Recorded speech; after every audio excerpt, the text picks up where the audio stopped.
Halo, Bismillahirrahmanirrahim. Assalamualaikum warahmatullahi wabarakatuh. Di sini saya Zulfikar. Pada video kali ini kita akan membahas mengenai beberapa materi yang ada pada mata kuliah Islam dan Ilmu Pengetahuan.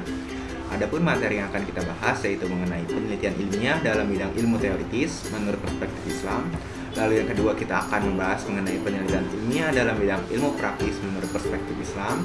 Lalu yang ketiga kita akan membahas mengenai metodologi pengembangan ilmu pengetahuan menurut perspektif Islam. Lalu yang terakhir kita akan membahas mengenai ilmu pengetahuan dan sistem pembaharuan Islam. Ya, sebelum kita membahas lebih dalam, tahukah kita apa arti dari sebuah ilmu? Nah, ilmu dalam bahasa Arab sendiri ini sering disebut sebagai ilmu yang bermakna pengetahuan, yang merupakan derivasi dari kata kerja alimah yang bermakna mengetahui. Secara etimologi, ilmu berasal dari kata ain, lam, dan mim yang diambil dari perkataan alama, yaitu pengenalan, kesadaran, pengingat, pengertian, dan juga pemahaman. Kata ilmu dalam Al-Quran sendiri disebut sebanyak 854 kali. Nah, kata ini tuh sering digunakan dalam arti proses pencapaian, pengetahuan, dan objek pengetahuan. Ilmu dari segi bahasa ini berarti kejelasan, karena itu segala yang terbentuk dari akar katanya mempunyai ciri kejelasan. Nah, menurut seorang imam muslim yaitu Ibnu Sina, ilmu ini terbagi menjadi dua, yaitu ilmu teoritis dan juga ilmu praktis. Ilmu teoritis sendiri itu seperti fisika, kimia, anatomi, dan lain sebagainya. Sedangkan ilmu praktis itu seperti etika, estetika, politik, dan juga ekonomi. Nah, untuk ilmu teoritis sendiri itu ilmu ketentuan yang berhubungan dengan hal yang kita ketahui, namun tidak berlaku dalam praktek. Nah, memang sangat banyak penelitian ilmiah dalam bidang ilmu teoritis ini. Namun, bagaimana sih pandangan Al-Quran, perspektif Islam, dan juga perspektif Islam dalam penelitian ilmiah dalam bidang ilmu ini?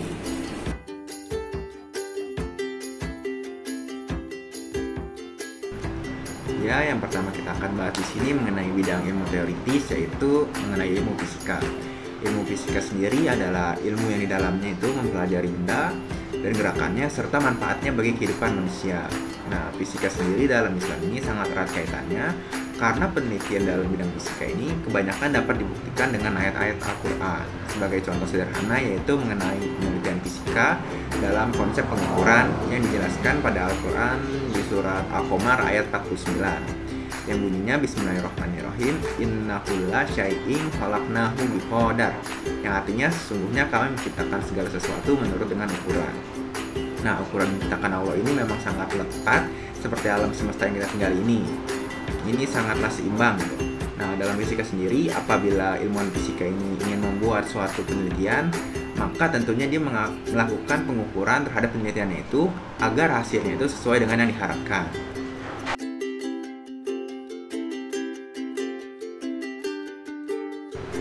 Oke, yang kedua kita akan membahas mengenai ilmu kimia.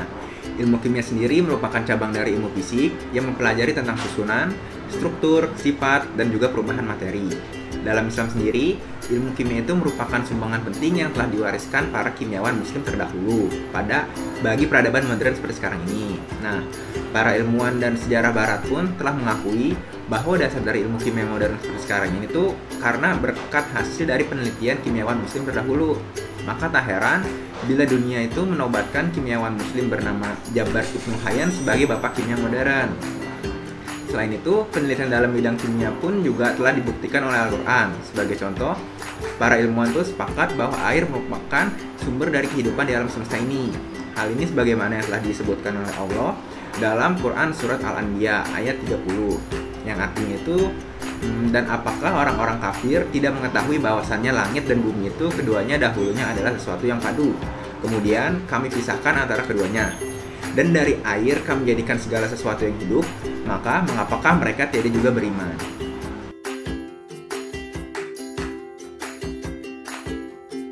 Oke, penelitian selanjutnya dalam ilmu teoritis yaitu mengenai ilmu mineralogi.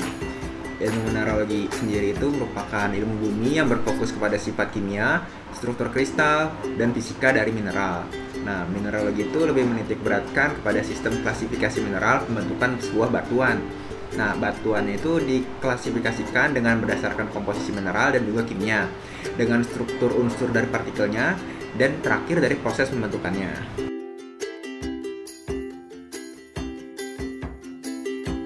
Oke, pembahasan berikutnya itu mengenai ilmu botani. Ilmu botani ini erat kaitannya dengan ilmu tumbuhan. Jadi, morfologi tumbuhan itu adalah studi tentang bentuk dan perkembangan dari penampilan luar dan dalam organ tumbuhan. Nah, morfologi tumbuhan ini juga termasuk dalam ruang lingkup ilmu botani. Nah, sebelum botani bersifat ilmiah, sekitar pertengahan abad ke-17, ilmu tentang tumbuhan itu banyak sekali yang bersifat deskriptif tentang bentuk dan manfaat tumbuhan sebagai obat-obatan dan juga sebagai bahan makanan. Nah, menjelang abad ke-18 barulah ditemukan adanya metode yang bersifat percobaan dalam menelaah proses-proses dan kegiatan yang dilakukan oleh tumbuhan. Nah, adapun ayat Al-Quran yang membahas mengenai ilmu botani yaitu pada surat Al-An'am ayat ke-99 yang artinya, dialah yang menurunkan air hujan dari langit, lalu kami turunkan dengan air itu segala macam tumbuh-tumbuhan. Maka kami keluarkan dari tumbuhan-tumbuhan itu tanaman yang menghijau.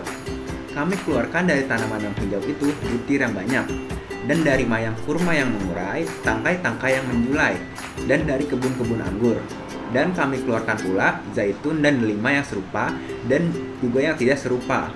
Maka perhatikanlah buahnya di waktu pohonnya berbuah, dan perhatikan pula lah kematangannya di saat pohonnya matang. Sesungguhnya pada demikian itu ada tanda-tanda kekuasaan Allah bagi orang-orang yang beriman.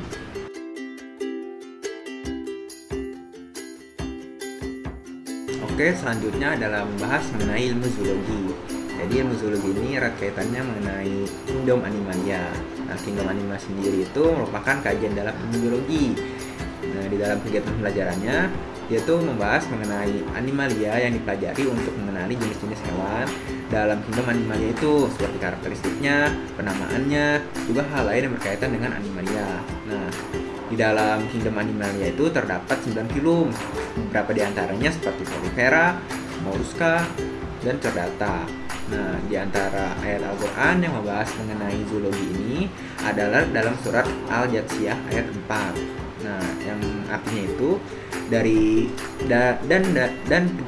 pada penciptaan kamu dan pada binatang-binatang yang merata yang bertebaran di muka bumi itu terdapat tanda-tanda kekuasaan Allah untuk kaum-kaum yang meyakini.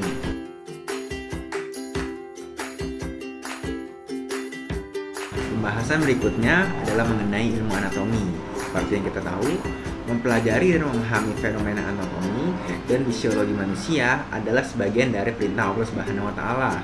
Ilmu anatomi telah mampu membongkar sebuah kenyataan ilmiah yang terpendam, seperti otak yang terdiri atas beberapa kepingan, yaitu kepingan otak bagian depan, dahi, pelipis, dan kepingan otak bagian belakang. Nah, pada kepingan-kepingan otak tersebut tuh terdapat macam-macam pusat indera, seperti pusat gerak dan pusat indera lainnya. Nah, adapun ayat Al-Quran yang membahas mengenai anatomi ini terdapat pada surat As-Sajdah ayat 9. Yang artinya itu, tetapi dia menyempurnakan dan meniupkan ke dalam tubuhnya roh ciptaannya, dan dia menjadikan bagi kamu pendengaran, penglihatan, dan hati, tetapi kamu hanya sedikit sekali bersyukur.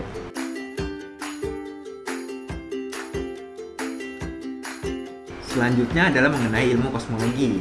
Nah, alam semesta sebagai kajian dalam kosmologi sudah menjadi perhatian oleh manusia semenjak dulu kala. Beberapa pertanyaan esensial yang selalu hadir, seperti dari mana dunia ini datang, dari apa dibuatnya, bagaimana dan kapan permulaannya, bagaimana akhirnya, seberapa besar, dan lain sebagainya. Nah, jawaban-jawaban yang berkembang pada masing-masing pertanyaan itu berkembang dari macam-macam negara dan peradaban. Nah, jawaban itu tuh menjadi cerita, dari cerita itu menjadi legenda, dan dari legenda itu menjadi mitos. Nah, kosmologi sendiri sebagai ilmu yang membahas tentang alam semesta telah dijelaskan dalam Al-Quran dengan berbagai gejala alam yang telah ditunjukkan. Nah, dari gejala alam yang ditunjukkan itu menjadi faktor yang kuat untuk menunjukkan bahwa alam ini ada yang menciptakan dan tidak mungkin akan berdiri sendiri. Adapun ayat Al-Quran yang dimaksud yaitu dalam surat Az-Zariyat ayat 47, yang artinya itu, dan langit kami bangun dengan kekuasaan kami dan kami benar-benar meluaskannya.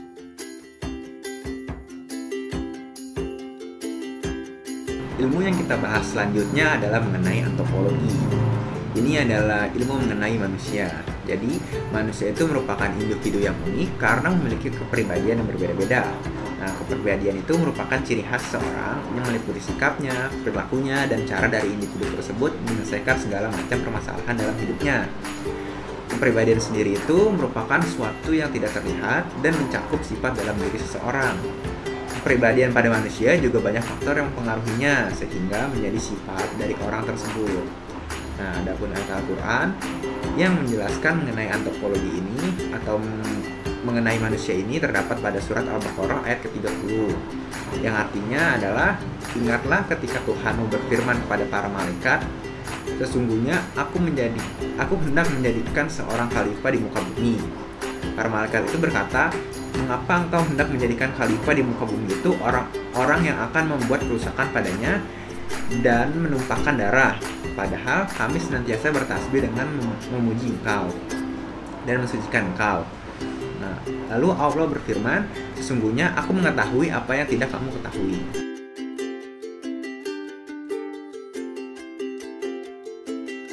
Nah, pembagian ilmu yang kedua menurut Ibnu Sina yaitu ilmu praktis. Ilmu praktis ini merupakan ketentuan yang berhubungan dengan apa yang diketahui dan dikerjakan. Ilmu praktis ini sangat erat hubungannya dengan yang kita lakukan dan rasakan.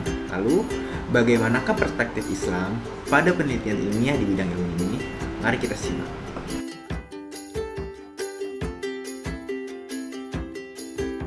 Nah, untuk penelitian ilmu praktis yang pertama adalah mengenai ilmu etika. Secara etimologis, etika itu dapat diartikan sebagai perbuatan. Dalam bahasa Arab sendiri, etika seringkali diartikan dengan akhlak yang berasal dari kata mufradnya yaitu kulku yang berarti perangai, budi, tabiat, dan juga adab. Nah, Aristoteles menyebutkan bahwa etika ini sebagai kumpulan aturan yang harus dipatuhi oleh manusia. Etika memang sering disamakan dengan akhlak, namun terdapat juga perbedaan di antara keduanya. Adapun persamaannya terletak pada objek, yaitu keduanya sama-sama membahas tentang baik buruknya tingkah laku manusia. Kalau dari segi perbedaannya, etika itu menentukan baik buruknya manusia berdasarkan tolak ukur akal pikiran. Nah, sedangkan kalau akhlak untuk menentukan tolak ukurnya itu melalui ajaran agama. Nah, untuk mempelajari ilmu etika dalam kehidupan sehari-hari, kita tuh dapat mencontoh perbuatan dari Rasulullah karena ia merupakan suri tauladan yang sangat baik bagi kita. Nah, hal ini sebagaimana dijelaskan pada surat Al-Ahzab ayat 21 yang artinya itu, sungguh telah ada pada diri Rasulullah itu suri tauladan yang sangat baik, yaitu bagi orang-orang yang mengharap rahmat Allah dan kedatangan hari kiamat dan yang banyak mengingat Allah.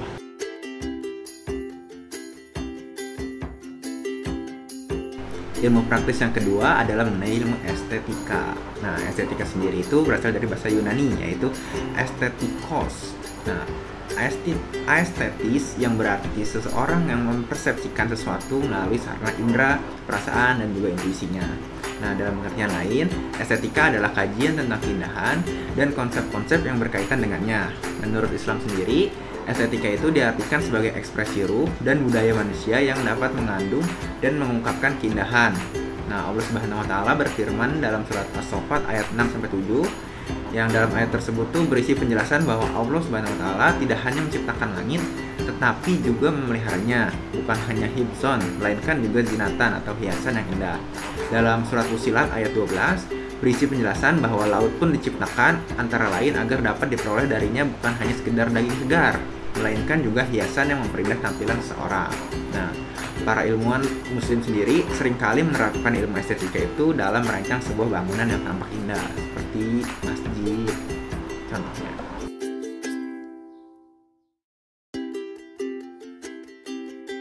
Nah, ilmu praktis yang selanjutnya adalah mengenai ilmu ekonomi. Dalam bahasa Arab, istilah ekonomi itu diungkapkan dengan kata al-iqtisad yang secara bahasa berarti kesederhanaan dan kehematan. Berdasarkan makna ini, kata al-iqtisad itu berkembang dan meluas sehingga mengandung makna ilmu al-iqtisad, yakni ilmu yang berkaitan dengan kesederhanaan atau membahas tentang ekonomi. Menurut pendapat Muhammad Akram Khan, ia mendefinisikan ekonomi Islam itu secara dimensi normatif dan juga positif. Nah, ia berpendapat bahwa ekonomi Islam itu bertujuan untuk melakukan kajian tentang kebahagiaan hidup manusia yang ingin dicapai dengan mengorganisasikan sumber daya alam atas dasar bekerja sama.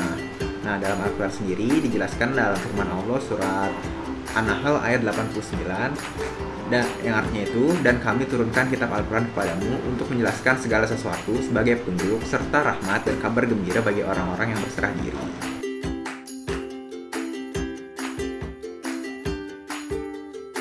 Ilmu praktis yang terakhir adalah mengenai ilmu politik. Ilmu politik ini merupakan pembahasan yang tidak terlepas dari pembentukan sebuah negara. Nah, negara itu membutuhkan seorang pemimpin untuk memimpin rakyatnya.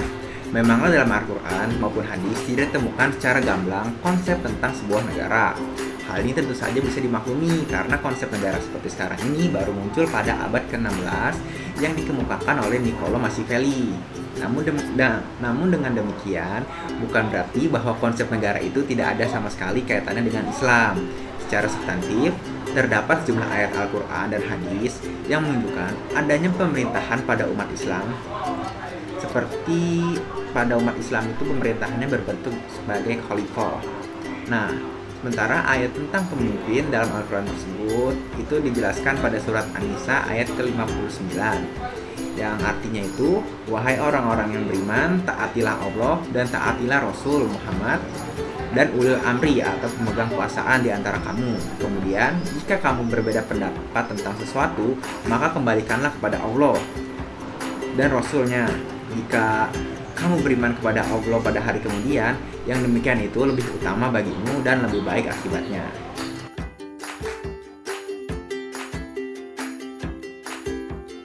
Nah, jika tadi kita membahas mengenai penelitian sebuah ilmu pengetahuan, maka sekarang kita akan membahas mengenai metodologinya dari pengembangan ilmu pengetahuan dalam perspektif Islam itu. Nah, metodologi pengembangan ilmu yang pertama adalah dengan menggunakan metode Burhani.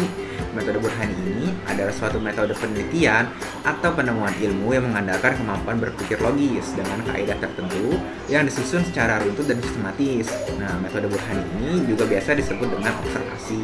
Dalam Al-Quran sendiri dijelaskan bahwa kita itu hendaknya melakukan observasi mengenai ciptaannya. Sebagaimana dalam Quran surat Al-A'raf ayat 185 Allah menjelaskan, dan apakah mereka tidak memperhatikan kerajaan langit dan bumi dan segala sesuatu yang diciptakan oleh Allah, dan kemungkinan telah dekatnya kebinasan mereka, maka kepada berita mana lagi mereka akan beriman sesudah Al-Quran itu. Nah, untuk menjadikan metode Burhani ini suatu metode penelitian yang akurat, maka haruslah dipenuhi dengan syarat dan kaidah tertentu. Syarat dan kaidah yang tersebut itu telah dirumuskan dan disusun oleh para filsuf Yunani, yaitu Aristoteles, yang kemudian diikuti dan dimanfaatkan oleh filosof Muslim. Nah, Aristoteles itu telah menyusun metode berpikir untuk Burhani ini secara sistematis dengan bentuk silogisme.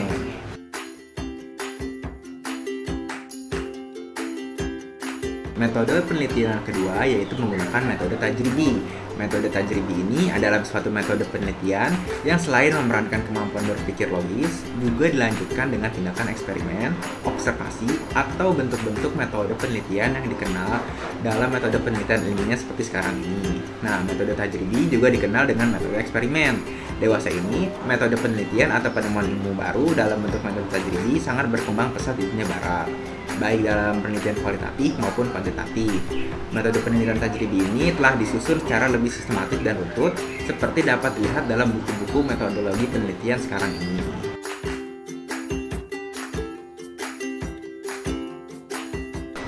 Metodologi penelitian yang ketiga adalah dengan menggunakan metode Irfani. Metode Irfani ini adalah suatu metode penelitian atau penemuan ilmu yang mengandalkan langkah-langkah tertentu, mulai dari tindakan persiapan-persiapan, seperti dalam bentuk membersihkan diri dari segala kotoran jiwa, dalam rangka menyambut sinar kebenaran yang hadir secara langsung di dalam hati. Lakukannya itu tanpa melalui simbol presentasi.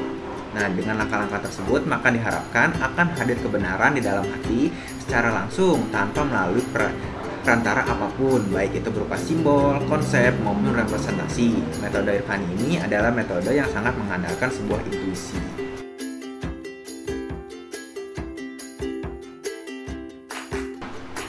Nah, metode penelitian yang terakhir adalah metode Bayani. Metode Bayani ini adalah suatu metode penelitian untuk menemukan ilmu dengan melalui usaha maksimal seperti membaca, memahami, mempelajari, dan mengkaji penjelasan-penjelasan dari ayat-ayat Al-Quran dan hadis untuk menangkap pesan-pesan yang terdapat di dalamnya. Dengan demikian, metode Bayani ini sangat diperlukan dalam rangka memahami pesan-pesan yang terkandung di dalam sebuah wahyu, baik itu Al-Quran maupun hadis. Nah, hasil penelitian dengan menggunakan metode Bayani ini biasanya itu berupa penjelasan-penjelasan mengenai sesuatu yang diteliti.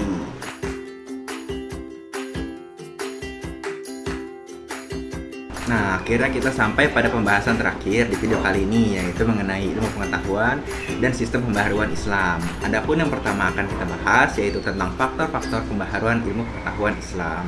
Nah, dari banyaknya faktor pendorong, ada beberapa faktor yang memang sangatlah penting. Seperti yang pertama itu adalah agama Islam itu sendiri. Ini menurut Al-Hasan dan Hill. Dia itu berpendapat bahwa agama yang dibawa oleh Nabi Muhammad ini memang memberikan dorongan yang sangat kuat kepada umatnya untuk melakukan pencapaian di bidang ilmu pengetahuan. Nah, Al-Quran pun juga memerintahkan kepada umat Islam agar menggunakan akalnya dalam mengamati hakikat alam semesta. Lalu faktor yang kedua yaitu pemerintahan yang berpihak pada ilmu pengetahuan. Ini menurut Howard R. Turner dalam bukunya yaitu Sains Islam. Ia mengatakan bahwa pencapaian di bidang sains dan teknologi sudah menjadi ciri-ciri umum semua dinasti Islam, baik itu dinasti kecil maupun besar. Lalu yang ketiga adalah bahasa Arab, karena sejak awal pemerintahan dinasti Umayyah itu selalu menerjemahkan buku-buku atau ilmu pengetahuan yang bertuliskan non-Arab ke dalam bahasa Arab sehingga dapat menjadi ilmu yang dipelajari oleh orang-orang Arab, terutama orang-orang Islam. Lalu faktor yang keempat itu merupakan penghormatan kepada ilmuwan.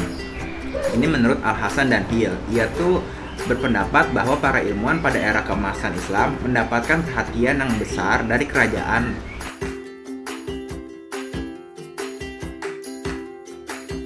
Nah, selanjutnya adalah mengenai tokoh-tokoh pembaharuan Islam dan ilmu pengetahuan. Nah, sebenarnya ada banyak tokoh dalam pembaharuan ilmu pengetahuan Islam, tapi beberapa di antaranya yaitu ilmuwan dari Islam yang pertama yang mampu membawa perubahan besar bagi dunia, yaitu Ibnu Sina. Karena saking berjasanya beliau sampai dijuluki sebagai Father of Doctor. Kontribusinya di bidang kedokteran itu tidak diragukan lagi. Nah, selain Ibnu Sina, ada juga ilmuwan lain yang turut membanggakan dunia Islam seperti Al-Zahrawi atau yang kerap disebut sebagai dokter yang menguasai wilayah Eropa. Karya-karyanya ini menyangkut semua hal tentang praktik kedokteran. Lalu yang ketiga itu ada Al-Khawarizmi, yaitu salah satu ilmuwan besar Islam yang membawa banyak perubahan di dunia Islam. Karyanya banyak menginspirasi para ilmuwan dunia di bidang sains, khususnya fisika. Bahkan sejumlah ilmuwan di bidang ini pun belajar darinya. Lalu yang selanjutnya itu ada Abbas bin Firmas. Beliau adalah ilmuwan dari Andalusia yang berperan di bidang aerodinamika. Lalu selanjutnya itu ada Ibnu Haytham. Beliau ini berasal dari daerah Irak. Beliau ini sangat ahli dalam fisika maupun filsafat. Lalu yang selanjutnya itu ada Al-Batani. Beliau ini seorang ahli astronomi dan matematikawan dari Arab. Nah, beliau ini lahir di Haran dekat Urfa.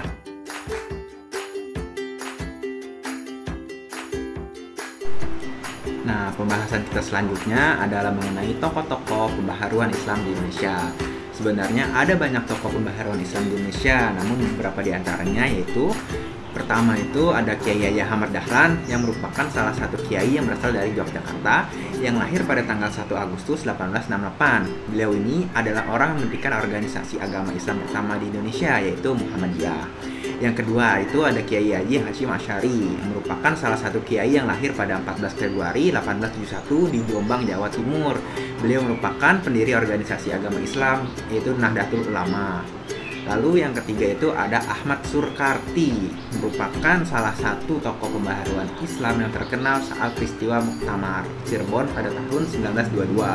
Beliau ini lahir di daerah Sundan pada tahun 1875. Lalu yang terakhir itu ada Ahmad Hasan yang merupakan salah satu ulama terkenal karena pemikirannya yang kritis dalam upaya memahami teks Al-Quran dan hadis. Karena keahliannya dalam bidang hadis, fikih, tafsir, dan usul fikih, beliau sering kali digunakan sebagai rujukan kajian Islam.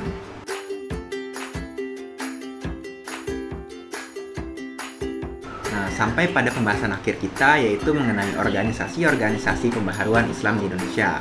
Nah, dalam pembaharuan Islam di Indonesia ini memanglah menggunakan organisasi-organisasi. Nah, adapun organisasi yang memang sangat terkenal dan sangat berjasa yaitu seperti Muhammadiyah. Muhammadiyah ini organisasi yang didirikan di Yogyakarta pada tanggal 18 November 1912 oleh Kiai Haji Ahmad Dahlan atas saran dari murid-muridnya yang memang tergabung dalam Budi Utomo.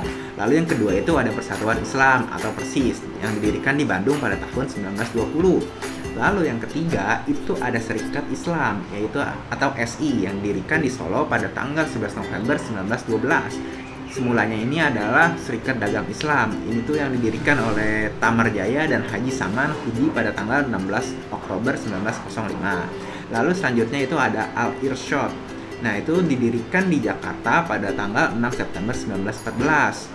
Lalu yang selanjutnya itu ada Nahdlatul Ulama. Nahdlatul Ulama ini organisasi sosial keagamaan atau Jamiah yang berdiri pada tanggal 31 Januari 1926 di Surabaya oleh Kiai Haji Hasyim Asy'ari.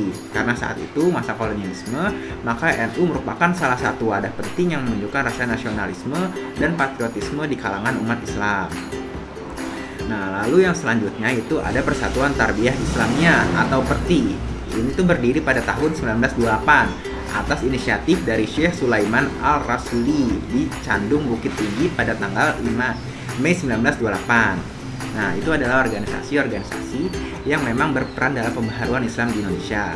Mungkin sampai di sini video pada kali ini. Saya Aldi Zulfikar. Assalamualaikum warahmatullahi wabarakatuh.